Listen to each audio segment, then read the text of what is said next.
Começar o nosso culto, quero chamar a sua atenção agora para a palavra de Deus. Lá em 2 Timóteo, segunda epístola de Paulo a Timóteo, capítulo 2, o apóstolo Paulo ele diz exatamente isso a Timóteo: Tu, pois, meu filho, fortifica-te na graça que há em Cristo Jesus, e o que de mim, entre muitas testemunhas, ouviste, confia-o a homens fiéis, que sejam idôneos para ensinarem a outros. Tu, pois, sofre as aflições como bom soldado de Jesus Cristo. Ninguém que milita se embaraça com os negócios desta vida, a fim de agradar aquele que o alistou para a guerra. Aqui, irmãos, o apóstolo Paulo ele está falando com Timóteo, preparando Timóteo para a obra do Evangelho, para o serviço do ministério. E para mim, eu tomo isso para a minha vida, para mim, como servo de Deus. Eu acho que para as mulheres que estão aqui como servas do Senhor, essa palavra ela se encaixa na nossa vida, independente de termos um chamado ministerial, de sermos líder de algum ministério na igreja, mas como cristãos, somos chamados a viver a vida cristã. E viver a vida cristã envolve algumas coisas, e a primeira delas é fortificar-se na graça que há em Cristo Jesus. Quem quer viver a vida cristã precisa todos os dias se fortalecer na graça. Que graça é essa? A graça que há em Cristo Jesus. Ou seja, nele nós encontramos a graça de Deus, a genuína, a verdadeira, a incomparável graça de Deus. Todos nós precisamos renovar a nossa mente todos os dias com o entendimento de que não é pelo nosso mérito, não é porque nós somos melhores do que os outros, não é porque nós somos mais santos, porque às vezes nós corremos o risco de sermos tentados, e isso é do ser humano, de nos compararmos com o outro e dizer: eu mereço mais, porque fiz melhor, porque tenho uma vida mais colocada no altar, porque conheço mais da Bíblia. Não, querido, o Senhor está dizendo para mim e para você: fortaleça-se na graça.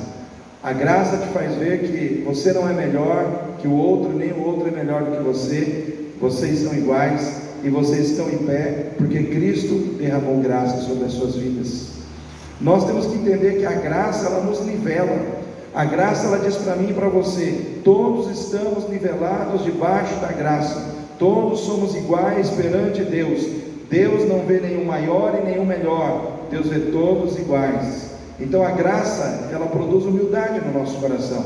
Então quando eu me fortaleço na graça, eu sou induzido, eu sou conduzido à humildade, porque a graça ela não olha o mérito, ela olha a necessidade, ela olha o que é necessário, o que precisa ser feito. Então nós precisamos nos fortalecer na graça todos os dias, porque, irmãos, a vida cristã não depende só da graça que vem de Deus sobre nós. A vida cristã depende da graça que deve fluir de nós sobre a vida dos outros, porque quem recebe graça também é portador da graça, e como portador da graça deve liberar graça, deve ser um canal da graça, deve ser alguém que vai levar graça a todos que estão à sua volta. Amém, igreja? Então, onde você estiver, você tem que entender que ali deve ter graça. Na tua casa deve haver graça, no teu trabalho deve ter graça, na sua escola onde você estuda, ali deve ter a graça de Deus. Por quê? Porque você está ali, porque a sua presença ali deve manifestar a graça do Senhor aonde você se encontra. Por isso nós temos que nos encher da graça, porque é a graça de Deus que vai nos dar tolerância, é a graça de Deus que vai nos dar compreensão, é a graça de Deus que vai nos dar a capacidade de ajudar o outro, ver a necessidade do outro sem olhar para os seus méritos, e ser ajuda, ser apoio de Deus na vida das pessoas. É graça, tudo é graça. Se fortaleça na graça. Segundo, sofre as aflições de Cristo, como um bom soldado, Cristo, ele padeceu nessa terra, ele sofreu. Por quê? Porque acima da vontade da carne, da vontade dos homens, na vida dele estava a vontade do Pai. Então Jesus sempre estava comprometido com a vontade de Deus, o Pai. E nós, como crentes, nós precisamos nos comprometer com a vontade de Deus, o nosso Pai, mais do que com a nossa vontade. Por que muitas vezes nós não saímos do lugar? Porque estamos muito presos naquilo que nós queremos e deixamos o que Deus quer para segundo plano, terceiro plano. Não, é a vontade de Deus. E quando nós lutamos pela vontade de Deus na nossa vida, nós começamos a ter aflições. Nós começamos a ter aflições internas. Eu não estou nem falando das aflições impressas ou lançadas sobre a tua vida pelo mundo. Estou falando das suas aflições pessoais, porque você começa a dizer não para você mesmo, você começa a dizer não para as suas vontades, e isso te traz aflição interior. Mas quando você começa a fazer a vontade de Deus, as aflições externas também vêm, através da reprovação, da crítica das pessoas, através da rejeição que você passa a sofrer pelo mundo, porque quem vive em Deus não agrada o mundo, como também quem vive para o mundo não consegue agradar a Deus. Então sofre as aflições de Cristo, como um bom soldado de Cristo. Todos nós estamos numa guerra. O termo soldado quer dizer, não se engane, você está numa guerra, você não está passeando, você não está num parque de diversões, você não está aí no mundo para ficar à vontade, você está numa guerra, e essa guerra ela é espiritual. A igreja precisa se levantar, irmãos. Nós, como povo de Deus, vamos nos levantar nesse tempo, com autoridade em Cristo, com poder em Cristo. Precisamos fazer a diferença nesse tempo.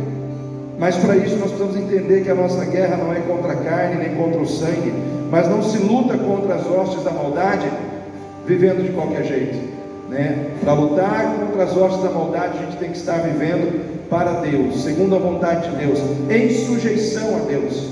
O apóstolo Tiago diz assim: sujeitai-vos a Deus, e resisti ao diabo, e ele fugirá de vós. Mas por quê? Porque você se sujeitou a Deus.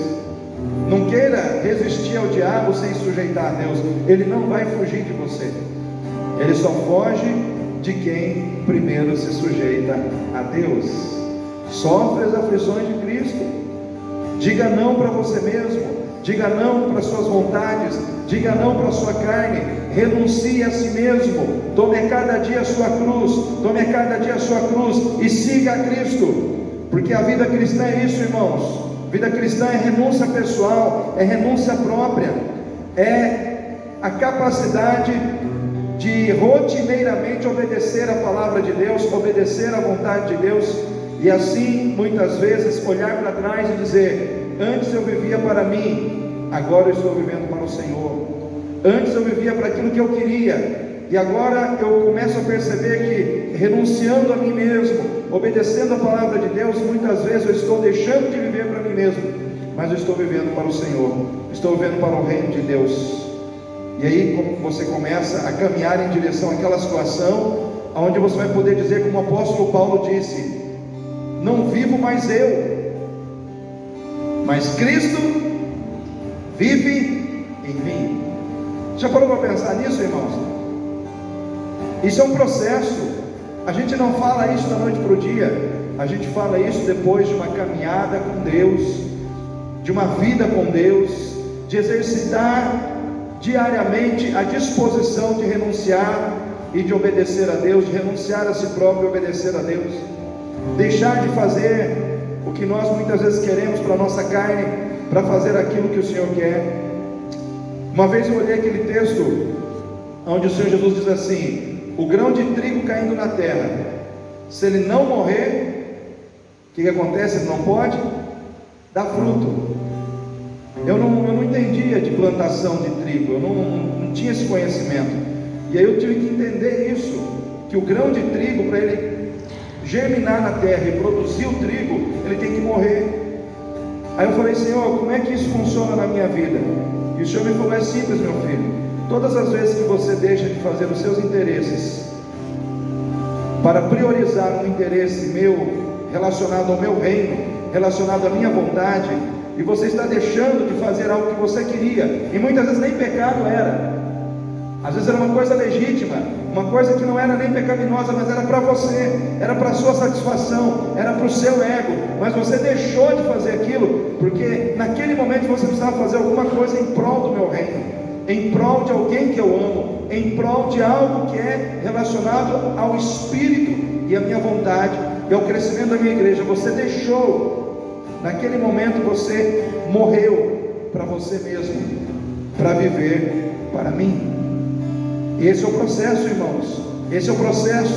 É o processo que nós estamos nele todos os dias. O problema é que nós não... Tem muito crente que não quer morrer. Aí o que acontece? Ele não quer morrer para agradar a Deus, ele começa a fazer besteira. Crente que não morre para agradar a Deus, fica vivo para o pecado. Vou repetir: crente que não morre para agradar a Deus, acaba ficando vivo para o pecado, e faz besteira, e passa vergonha, e se desvia da presença de Deus. Então nós que estamos aqui temos que sofrer as aflições de Cristo, como um bom soldado. Um bom soldado de Cristo também não se embaraça com os negócios dessa vida, a fim de agradar aquele que o alistou para a guerra. Em outras palavras, se você é um bom soldado de Cristo, você não se embaraça com as coisas dessa vida, você não fica embaraçado. O que é de Deus é prioridade. Amém, igreja? O que é de Deus é prioridade na sua vida. Servir a Deus, cultuar a Deus. Tem muita gente que não dá valor a cultuar a Deus nesse tempo, está perdendo essa visão. Nós temos que cultuar a Deus, irmãos. Nós somos feitos para o culto ao Senhor. No céu vai ter culto a Deus, vai ter adoração. Vai ou não vai, irmãos? Vai. Sabia que o ministério da adoração é o único que permanece? É o único. Lá no céu você não vai evangelizar, você não vai fazer missões, você não vai orar por cura. Lá no céu você não vai fazer ação social. Já parou para pensar nisso? Você não vai fazer nada disso, porque todos esses ministérios se encerram na terra, mas lá no céu você vai adorar o Senhor, porque aqui na terra você tem que adorar, e lá no céu você vai continuar adorando, você vai continuar cultuando, você vai cultuar se prostrando diante de Deus. Irmãos, os serafins, diz a palavra de Deus que eles cercam o trono de Deus, eles ficam com 6 asas, 2 tampam os olhos, 2 tampam os pés, com 2 eles voam, e eles ficam cantando de dia e de noite: Santo, Santo, Santo é o Senhor dos exércitos. E aí, né? Você acha que Deus não quer receber o louvor e a adoração daqueles que Ele criou? Você acha que Deus não quer ter intimidade conosco? É claro que Ele quer ter, irmãos. É muito importante você estar na casa de Deus, porque a igreja, o templo é chamado casa de Deus, porque é lugar de encontro com Deus, lugar de encontro com o Senhor. Nós todos juntos, buscando ao Senhor, ouvindo a palavra de Deus, adorando ao Senhor na hora dos cânticos, orando, nos rendendo. Existe uma dinâmica do Espírito Santo em tudo isso. Em cada situação, o Espírito Santo trabalha de uma maneira diferente, mas para a nossa edificação, para o nosso crescimento, para o nosso fortalecimento, para aumentar a nossa intimidade com Deus, porque o que Deus quer de nós, somos nós. Amém? Deus não quer o seu dinheiro. Deus não precisa de dinheiro. Sim ou não, irmãos? Deus precisa de dinheiro? Ele não precisa. Quem precisa de dinheiro é a gente. Por isso a gente fica correndo atrás de dinheiro. Deus não precisa de dinheiro. O que Deus quer de você é você, é o seu coração, é a sua vida, é a sua rendição, é o seu amor, é a sua intimidade com Ele. Deus quer ter intimidade com você. O problema é que nós muitas vezes não estamos buscando ter intimidade com Deus. Não se embaraça, crente, não se embaraça com as coisas dessa vida, porque elas te tiram da presença de Deus. Tem coisa que é pecado, tem coisa que é embaraço. Uma coisa é diferente da outra. Tem coisa que embaraça o crente, amarra o crente, enrola o crente. O que é um embaraço? É uma coisa que te enleia, que te enrola, que te amarra, que te impede de ser uma pessoa livre para caminhar em direção a Deus. O que te amarra, o que te enleia, o que te impede de muitas vezes ser livre para caminhar em direção a Deus, em relação à sua vida de oração, em relação à sua vida de culto, em relação à sua vida de leitura da palavra? O que tem te amarrado, te enliado, te embaraçado? Não se embarace. Seja qual for a situação, por melhor que ela seja, ou mais prazerosa, ela não vale quem Deus é na sua vida. Ela não vale. Então nessa noite eu quero abrir com essa reflexão, que ser cristão é entender esses convites da palavra, se fortalecer na graça, sofrer as aflições de Cristo e não se embaraçar para agradar quem nos chamou. Você não foi chamado para viver embaraçado, você foi chamado para ser livre em Cristo Jesus. Vamos ficar em pé para nós orarmos. E comandar a basurimiandas, demei que ova subiandas, yande comanai, alai de rai comon de rede assurimicanta ramacheia, demandai a subia, alamas serei, demandui de assurimicanta ramanaias. Deus de toda glória, em o nome de Jesus Cristo de Nazaré, toma conta deste lugar, papai, nesta noite. É culto de libertação, de cura. Ó Deus, e se é culto de libertação e de cura, nós temos que falar sobre cura, nós temos que falar sobre libertação, nós temos que profetizar a cura, a libertação do Senhor sobre a vida do teu povo. Demandai a súbia neste lugar, em nome de Jesus. Deus, toma conta deste ambiente agora, manifesta-te no nosso meio. Demandai a súbia alamar serei, em nome de Jesus. Deus, enche este lugar com a tua presença, enche este lugar com a tua glória, enche este lugar com o teu poder. Quebra cadeias, quebra os embaraços do inimigo, Senhor. Quebra todo levante do inferno, toda ação de Satanás, toda ação do inimigo, ó Deus, nas nossas vidas, nas nossas casas, nessa igreja, em nome de Jesus. Nós nos levantamos na autoridade deste nome, que é sobre todo nome, ó Deus, porque diz a tua palavra que o Senhor, ó Deus, elevou o nome de Jesus, ó Deus, acima de todo nome, nos céus, na terra e debaixo da terra, para que diante deste nome todo joelho se dobre e toda língua confesse que Jesus Cristo é o Senhor, para a glória de Deus Pai, aleluia.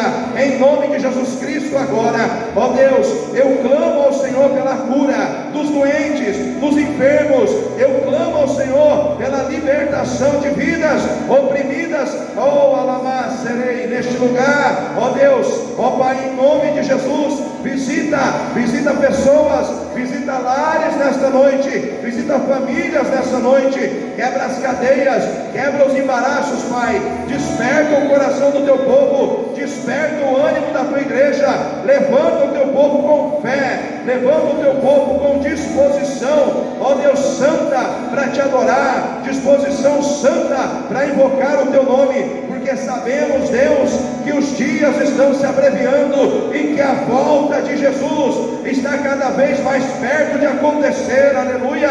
Ó Deus, nós vemos o esfriamento do amor, nós vemos, meu Pai, ó Deus, o declínio da fé em muitos corações, nós vemos os sinais externos, ó Pai, nós vemos as guerras, ó Deus, as pestes, nós vemos, meu Pai, tudo que está na tua palavra acontecendo, e tudo isso nos diz: Jesus está perto. Ele, Ele está perto. Aquele que disse que viria, aquele que disse que voltaria, Senhor, Ele está perto, Ele está próximo. Ele vai levar uma igreja vigilante, Ele vai levar uma igreja, ó Deus, santa. Ele vai levar uma igreja que não está se deixando seduzir pelo mundo, porque é tempo do Senhor balançar a figueira, é tempo do Senhor chacoalhar a figueira da igreja. Tem muitos crentes que estão na igreja, ó Deus, simplesmente por estar. Tem muitos crentes que estão na igreja, ó Deus, ó Pai, nominalmente, apenas, Senhor Deus, ó Pai, como um compromisso religioso. Esses, meu Pai, quando balançar a figueira, infelizmente não vão ficar na figueira. Devei que ouva subia, devei reze a subia andará cheia, alamande levassuri me cante lemas. Deus, tem muita gente levando a vida cristã, ó Deus, como se fosse, Senhor, ó Deus, bater um ponto na igreja, ó Deus, um compromisso religioso e nada mais. Meu Pai, viver a vida cristã é muito mais do que isso, Senhor. É renúncia, é obediência, é compromisso em adorá-lo, ó Deus, em nome de Jesus. Oramachei, como um derrete a surimi calamandaias, iriabalabas, seremenei, andaramasurimi-ras. Em nome de Jesus, Deus, eu quero pedir que o Senhor venha despertar o coração deste povo que está dormindo, Senhor. Aqueles que estão dormindo na fé, aqueles que estão dormindo espiritualmente, com os olhos fechados e não estão apercebidos, Senhor. Talvez quando abrirem os olhos será tarde demais. Oh, lama surimi calamandobia, alamandere vassurimi cantere mandaia sou. Em nome de Jesus, Senhor, desperta a igreja que está dormindo, desperta a igreja dorminhoca, a igreja adormecida, ó Deus, desperta os crentes, meu Pai, que estão, ó Pai, ó Deus, não perdoando, ó Deus, estão vivendo com mágoas no coração, ó Deus, tem que perdoar e não perdoa, ó Deus.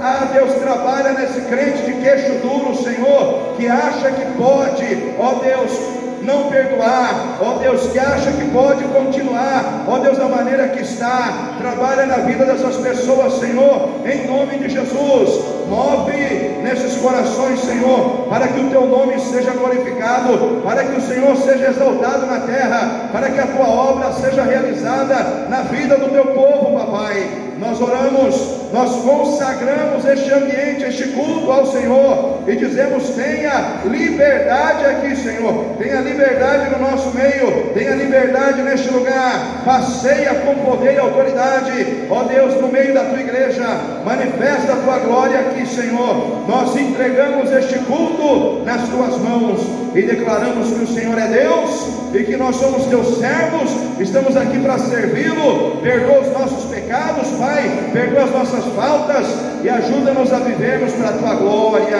ó Deus, ajuda-nos a vivermos para a tua glória, para a tua vontade, não para a nossa, ó Deus, em nome do Senhor Jesus, em nome do Senhor Jesus, nós te louvamos, Pai, e oramos agora, em nome do Senhor Jesus, amém, aleluia, louvado seja o nome de Jesus.